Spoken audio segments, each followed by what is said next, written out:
Base things of the world hath God chosen. Walk the streets by moonlight if you dare, and you will see sinners then. Watch when the night is dark, and the wind is howling, and the picklock is grating in the door, and you will see sinners then. Go to yon jail and walk through the wards, and mark the men with heavy overhanging brows, men whom you would not like to meet at night, and there are sinners there. Go to the reformatories, and note those who have betrayed a rampant juvenile depravity, and you will see sinners there. Go across the seas to the place where a man will gnaw a bone upon which is reeking human flesh, and there is sinner there. Go where you will. You need not ransack earth to find sinners, for they are common enough. You may find them in every lane and street of every city and town and village and hamlet. It is for such that Jesus died. If you select me the grossest specimen of humanity, if he be but born of woman, I will have hope of him yet, because Jesus Christ has come to seek and save sinners. Electing love has selected some of the worst to be made the best. Pebbles of the brook grace turns into jewels for the crown royal. Worthless dross he transforms into pure gold. Redeeming love has set apart many of the worst of mankind to be the reward of the Saviour's passion. Effectual grace calls forth many of the vilest of the vile to sit at the table of mercy, and therefore let none despair.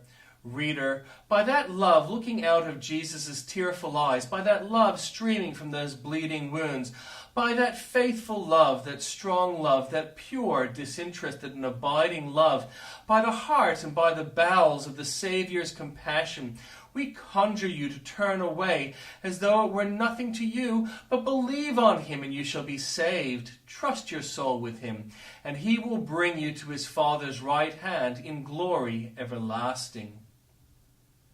I made all things to all men, that I might by all means save some. Paul's great object was not merely to instruct and to improve, but to save. Anything short of this would have disappointed him. He would have men renewed in heart, forgiven, sanctified, in fact saved. Have our Christian labors been aimed at anything below this great point? Then let us amend our ways, for of what avail will we be at the great day to have taught and moralized men if they appear before God unsaved?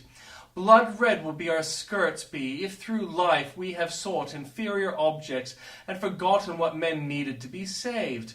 Paul knew the ruin of man's natural state and did not try to educate him, but to save him. He saw men sinking to hell and did not talk of refining them, but saving from the wrath to come. To compass their salvation, he gave himself up with untiring zeal, to telling abroad the gospel, to warning and beseeching men to be reconciled to God. His prayers were importunate, and his labors incessant. To save souls was his consuming passion, his ambition, his calling. He became a servant to all men, toiling for his race, without feeling a foe within him if he preached not the gospel. He laid aside his preferences to prevent prejudice. He submitted his will in things indifferent, and if men would but receive the gospel, he raised no questions about forms or ceremonies. The gospel was the one all-important business with him. If he might save some, he would be content. This was the crown for which he strove, the sole and sufficient reward of all his labors and self-denials. Dear reader, have you and I lived to win souls at this noble rate? Are we possessed with the same all-absorbing desire? If not, why not?